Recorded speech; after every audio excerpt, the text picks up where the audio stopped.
മാളവികയുടെ number ഇവിടെ വില പോകാത്തോണ്ടാ ജാനകി അനന്തരവളല്ലെന്ന് പറഞ്ഞ് അവർ കഥ ഉണ്ടാക്കുന്നത്. അതൊന്നും ഒരിക്കലും സത്യമല്ല.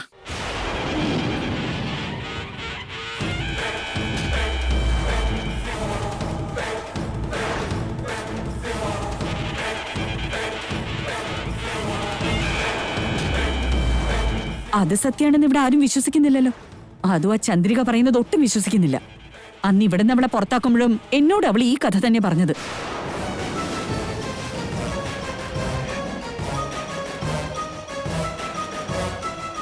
ഇനി ആരെന്തൊക്കെ പറഞ്ഞാലും ജാനകിയെ ഞാൻ അംഗീകരിച്ചു കഴിഞ്ഞു.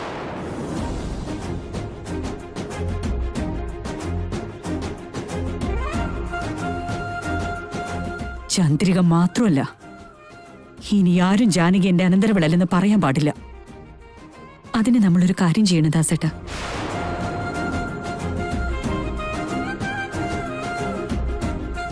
ദേവന്റെയും ജാനകിയുടെയും കല്യാണം നടത്തിയ പിന്നാരും ഇങ്ങനെ ഒരു കാര്യം പറഞ്ഞു വരില്ലല്ലോ.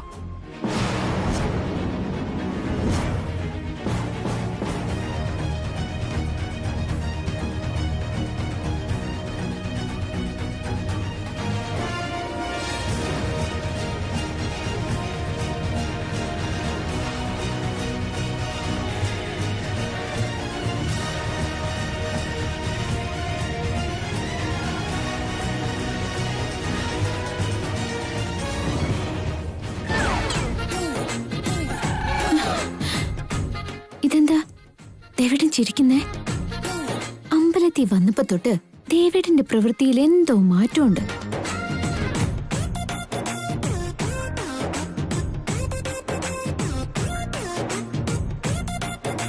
എല്ലാരും എന്തു പറയുന്നു? അതിനെക്കുറിച്ച് സംസാരിക്കേണ്ട ഒരു സാഹചര്യം അല്ലല്ലോ കൗസല്യേ. ആദ്യം ചന്ദ്രയുടെ കാര്യത്തിൽ ഒരു തീരുമാനം ഉണ്ടാക്കണം. ദാസാ, നീ എന്ത് ചെയ്യുമെന്നൊന്നും എനിക്കറിയണ്ട. ആ ചന്ദ്രിക ഇനി നമ്മുടെ കുടുംബത്തിലേക്ക് നോക്കാൻ പോലും പാടില്ല. ആ കാര്യം ഞാൻ നോക്കിക്കൊള്ളാം അമ്മേ.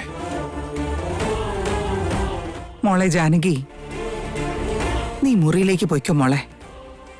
ഊർമിളേ, നീ ജാനകി വിളിച്ചിട്ട് അകത്തേക്ക് പോ.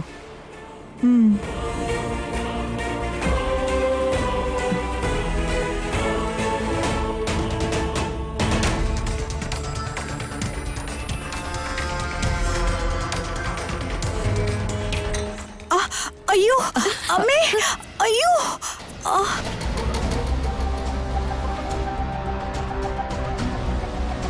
എന്റെ കാൽ ഒളുക്കിയെന്ന് തോന്നുന്നു എന്തുമേ. ആ, നിനക്ക് ഒളുക്കിയില്ലെങ്കിലേ ഉള്ളൂ. മോനെ ദേവ, നീ അവളെ വിളിച്ചോണ്ട് പോടാ. ആ ആയിക്കോട്ടെ അമ്മേ. അതൊന്നും വേണ്ടമ്മേ, ഞാൻ പോയിക്കോളാം. ഇന്ന് തൊട്ട് വീട്ടിലായാലും എവിടെയായാലും നിന്നെ തനിച്ചു വിടാൻ ഞാൻ ഉദ്ദേശിക്കുന്നില്ല. വിളിച്ചോണ്ട് പോ ദേവാ. ആയിക്കോട്ടെ അമ്മേ. വാ ജാനകി, വാ.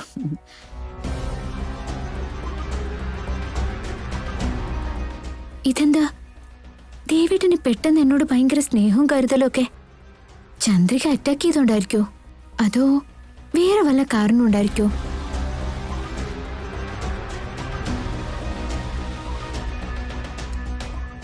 വാ ജാനകി, വാ, സൂക്ഷിച്ച്.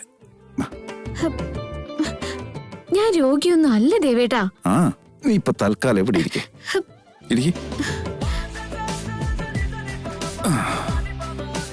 താഴെ വെച്ച അമ്മയായിരുന്നു. ഇപ്പൊ ദേവേട്ടനെ അതുപോലെ തുടങ്ങിയാൽ എങ്ങനെയാ? അതെന്താ നീ അങ്ങനെ പറഞ്ഞേ? നീ ഇവിടുത്തെ ആരാ ജാനകി? നിന്നെ ഞങ്ങൾ എങ്ങനെയൊക്കെ നോക്കേണ്ടതാ? ദേവേട്ടാ, ഇന്ന് എന്താ ഇവിടെ എല്ലാവർക്കും പറ്റിയേ? അമ്പലത്തിൽ തൊട്ട് തുടങ്ങിയതാണല്ലോ. അതെ, ഈ സ്നേഹാഭിനയം കുറച്ച് കൂടുന്നുണ്ട് കേട്ടോ. എന്തിനാ ദേവേട്ട എന്നെ കളിയാക്കുന്നേ? നീ എന്റെ വൈദേഹിയാണെന്ന് അറിഞ്ഞതിന് ശേഷം നിന്നെ ഞാൻ എന്റെ കൈവെള്ളയിലാ കൊണ്ട് നടക്കുന്നെന്ന് നിനക്ക് മനസ്സിലാവുന്നില്ലേ?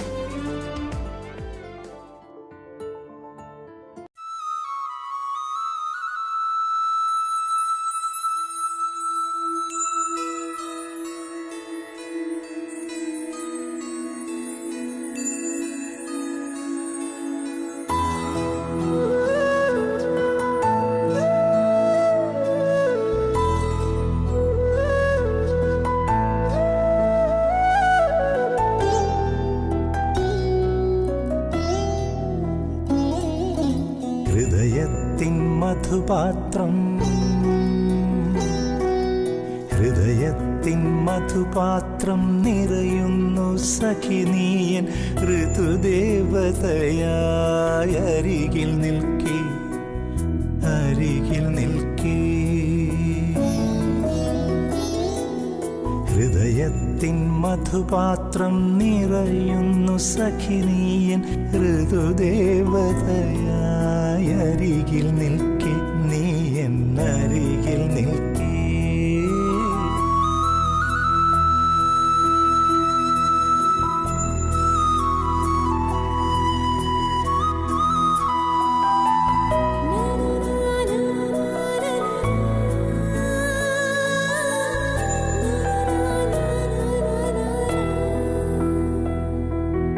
പറയൂ നിൻ കൈകളിൽ കുപ്പിവളകളോ മഴവില്ലിൻ മണിവർണ്ണ പൊട്ടുകളോ അരുമയാം നെറ്റിയിൽ കാർത്തികരാവിൻ്റെ അണിവിരൽ ചാർത്തിയ ചന്ദനമോ ഒരു കൃഷ്ണ തുളസിതൻ നൈർമല്യമോ നീയൊരു മയിൽ പീലിതൻ സൗന്ദര്യമോ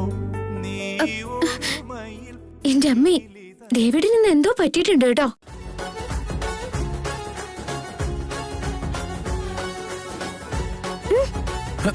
എന്താ കണ്ണു പോലും ചിമ്മാതെ എങ്ങനെ എന്താ നോക്കിയിരിക്കുന്നേ? അങ്ങനെ എന്താ എന്റെ മുഖത്ത് നോക്കാനുള്ളേ? ഒന്നുമില്ല ജാനകി, ഈ മുഖം ഞാൻ ഇതിനു മുമ്പ് എവിടെയോ കണ്ടിട്ടുള്ള പോലെ. അതെവിടെ വെച്ചാണെന്നെങ്ങാനും തെളിഞ്ഞു വരുമോന്ന് നോക്കുകയായിരുന്നു. ആ കണ്ണുകളുണ്ടല്ലോ, അതിപ്പോഴും അതുപോലെ തന്നെയുണ്ട്.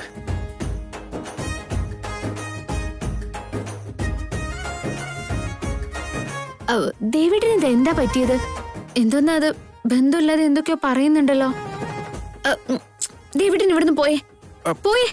അല്ല ശരി, ഞാൻ പോയിക്കോളാം, നീ റെസ്റ്റ് എടുത്തോ. പക്ഷെ നീ കിടന്നിട്ട് ഞാൻ പോവും.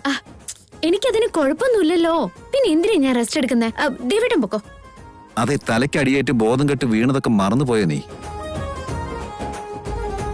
ഡോക്ടറെ വിളിച്ചു ചോദിച്ചപ്പോ എന്താ പറഞ്ഞെന്നറിയണോ നിനക്ക്? ഒരു ദിവസം മുഴുവനും എങ്ങോട്ടും അനങ്ങാതെ ഇവിടെ തന്നെ റെസ്റ്റ് എടുക്കണമെന്നാ. അതുകൊണ്ട് അങ്ങോട്ടും ഇങ്ങോട്ടും നടന്നാലേ വീണ്ടും അതുപോലെ ബോധം കെട്ട് വീഴാൻ സാധ്യതയുണ്ട്. അതുകൊണ്ടേ എന്റെ മോള് കിടന്നേ. എനിക്കിപ്പോ കിടക്കണ്ട. മര്യാദയ്ക്ക് കിടക്കാനാ പറഞ്ഞത്.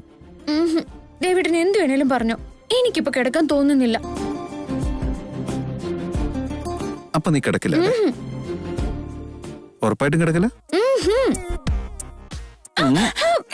ഡേവിഡ്,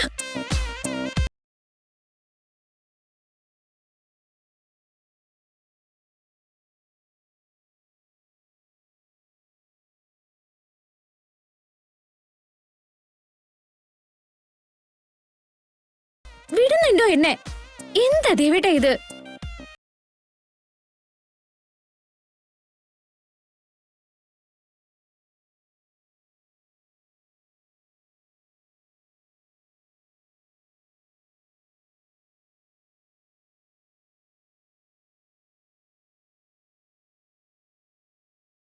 വിളിച്ചാ മതി, എല്ലാം ഇങ്ങെത്തിക്കോളും. അതല്ലാതെ ഇന്ന് ഈ ബെഡിൽ നിന്ന് നീ കാല് പോലും താഴെ വെക്കാൻ പാടില്ല. പിന്നെ പുറത്തേക്ക് ഇറങ്ങാന്നുള്ള ചിന്ത പോലും ഇനി വേണ്ട. അയ്യോ എന്റെ ദേവേട്ട, ഒന്നുമില്ലെന്ന് പറഞ്ഞില്ലേ? മിണ്ടാതെ കിടന്ന് ഉറങ്ങാനാ പറഞ്ഞത്. ഉറക്കം വരാതെ ആർക്കെങ്കിലും ഉറങ്ങാൻ പറ്റുമോ? കണ്ണടച്ച് കിടന്ന തന്നെ ഉറക്കം വന്നോളൂ. പൊക്കിയോ, ഞാൻ കിടന്നോളാം.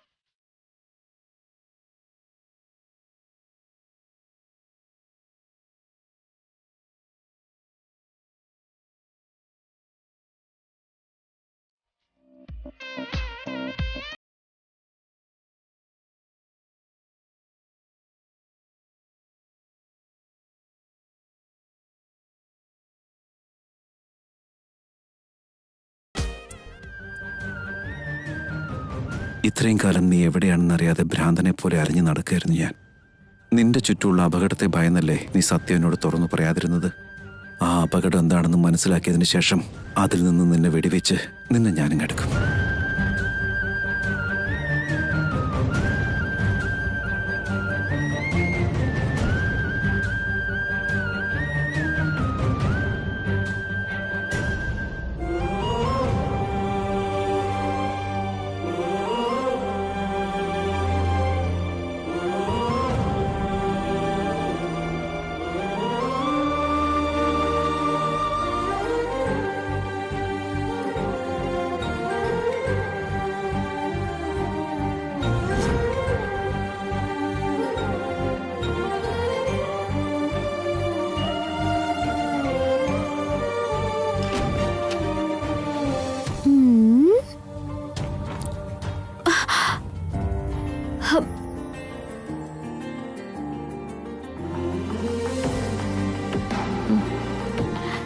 രക്ഷപ്പെട്ടു.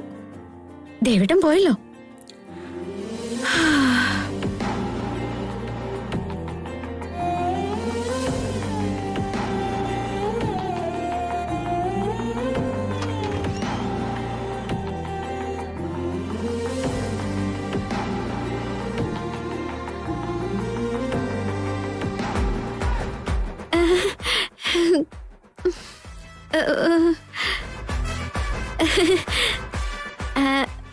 ഇവിടെ തന്നെ ഉണ്ടായിരുന്നോ? ദേവേട്ടൻ ഇവിടെ ഉണ്ടോ ഇല്ലയോ എന്ന് നോക്കാൻ വേണ്ടി വന്നതാ. ഉണ്ടാവല്ലോ അല്ലേ? എന്നാ പിന്നെ ഞാൻ പോയി കിടന്നുറങ്ങോ. Good night. കിടക്കാൻ പോവാണേ. കിടക്കാൻ പോവാ ദേവേട്ടാ. കിടക്കാൻ പോവാ. ദേവേട്ടൻ ഡോറ് ലോക്ക് ചെയ്തോ. ഞാൻ കിടന്നുറങ്ങട്ടെ.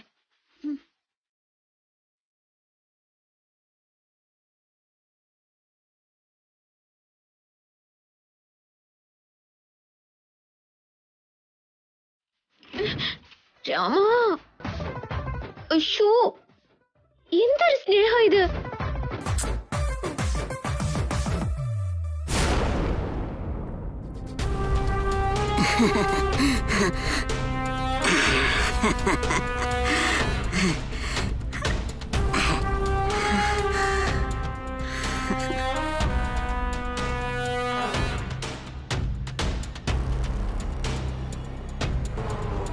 എത്രയോ കാലമായി ഞാൻ സൂക്ഷിച്ചു വെച്ചിരുന്നതാ. അത്ര നിസ്സാരായിട്ട് നീ അങ്ങ് കൊണ്ടുപോവോ? ഉണ്ടടി, ദൈവം ഉണ്ടടി മോളെ. അല്ലെങ്കിൽ ഈ മാല എനിക്ക് തിരിച്ചു കിട്ടുമായിരുന്നോ? എന്താ അമ്മേത്? ഒന്നുമില്ല. എന്താ അമ്മ കിട്ടിയെന്നൊക്കെ പറഞ്ഞ് ഇതിനു വേണ്ടിയല്ലേ വീട് മുഴുവൻ എന്നെ കൊണ്ട് അമ്മ അരിച്ചു പെറുക്കിച്ചത്? അതെന്താന്ന് ഞാനും ഒന്ന് കാണട്ടെ. എന്ത് നടി, ഒന്നുമില്ലെന്ന് പറഞ്ഞില്ലേ?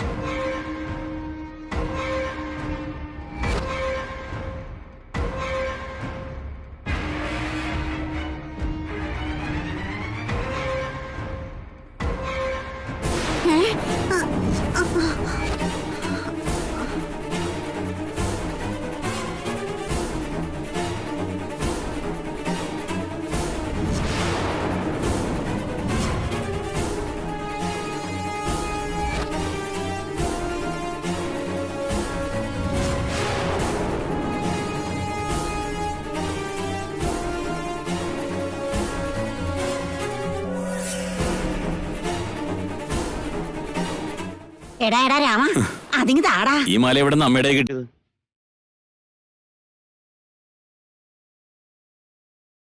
എന്തെന്നാടാ ചോദ്യം? ഞാനെന്താ മോട്ടിച്ചോണ്ട് വന്നാന്ന് കരുതിയോ? എന്റെ ആടാ. അമ്മയുടേതോ? അമ്മയ്ക്ക് എവിടുന്ന് ഇങ്ങനത്തെ മാല? കണ്ടിട്ട് ഒരുപാട് വിലയുള്ളതാന്ന് തോന്നുന്നല്ലോ. അമ്മയ്ക്കിത് എങ്ങനെ കിട്ടാനാ? വിലയും കൊലയൊന്നും ഇല്ലടി. വെളുത്തതല്ല അങ്ങ് പാലാണെന്ന് കരുതണ്ട. അത് വെറും വരവുമാലയാ. പണ്ടെന്നോ ശ്രേയ മേടിച്ചതാ. അവളുടെ ഓർമ്മയായിട്ട് സൂക്ഷിച്ചു വെച്ചതായിരുന്നു. രാമ, അതിങ്ങതാ. പോയി പണി നോക്ക്. എന്തിനാ നിക്കുന്നേ?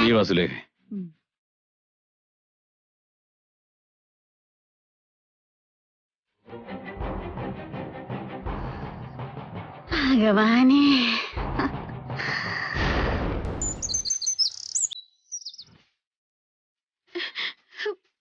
അയ്യോ ഉറക്കം വരാതെ ഇത് എങ്ങനെ കിടന്നുറങ്ങുന്ന പറയണേ. ദേവേട്ടാ,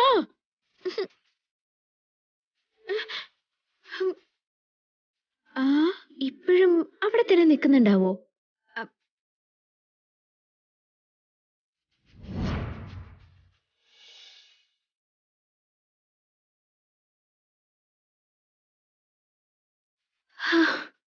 രക്ഷപ്പെട്ടു.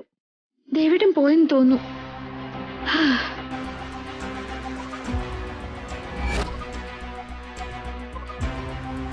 ജാനകിയുടെ സമയം നന്നായതുകൊണ്ടാ ഒരു തലനാരിഴയ്ക്ക് രക്ഷപ്പെട്ടത്. പക്ഷേ ഇനി ആക്രമിക്കപ്പെട്ടാൽ അവൾ രക്ഷപ്പെടാൻ പോകുന്നില്ല.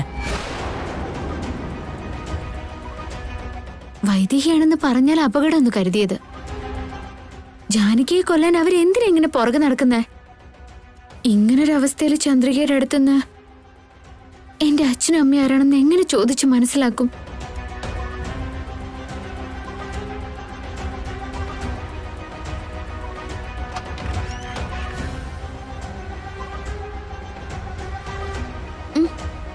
മാഗി. എങ്ങനെയുണ്ട് ഇപ്പൊ നിനക്ക്? എന്താ മാഗി നീയും ഇങ്ങനെ? എനിക്കെന്താ വല്ല മാറാരോഗമാണോ? എങ്ങനെയുണ്ടെന്ന് ചോദിച്ചത് നിന്റെ ആരോഗ്യസ്ഥിതിയെ കുറിച്ചല്ല ജാനകി, നിന്റെ ഭർത്താവിന്റെ പരിചരണം എങ്ങനെയുണ്ടെന്നാ. പരിചരണോ? ഇതിന് പരിചരണം ഒന്നല്ല പറയാ, ജയിലിനകത്ത് പിടിച്ചിട്ട പോലെയുണ്ട്.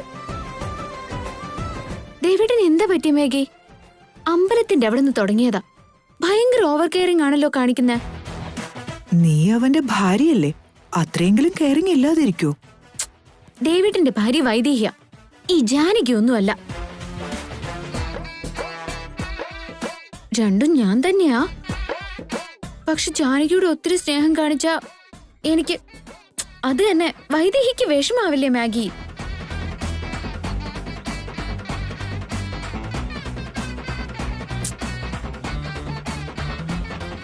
ദേവേട്ടൻ ഇപ്പൊ കാണിക്കുന്നത് കണ്ട എന്താ തോന്നുന്നറിയോ? ഞാനാ വൈദേഹി എന്ന് മനസ്സിലായതുപോലെയാ. പിന്നല്ലാണ്ട് നീ വൈദേഹി തന്നെ ആണല്ലോ. അയ്യോ എന്റെ മാഗി, ഞാനാണ് വൈദേഹി എന്ന് ദേവേട്ടൻ അറിഞ്ഞ എങ്ങനെയൊക്കെ എന്നെ നോക്കുവോ അതുപോലെയൊക്കെ തന്നെയാ ഇപ്പൊ എന്നെ നോക്കുന്ന. നീ വൈദേഹിയാണെന്ന് അറിയാവുന്നോണ്ടല്ലേ. ഇതിനു മുമ്പുണ്ടല്ലോ, ഞാൻ ദേവേട്ടാന്ന് പറഞ്ഞൊന്ന് തൊടാൻ ശ്രമിച്ച മൊറപ്പെണ്ണ വൈദേഹി വൈദേഹി എന്നും പറഞ്ഞ് അകന്നു പോവായിരുന്നു.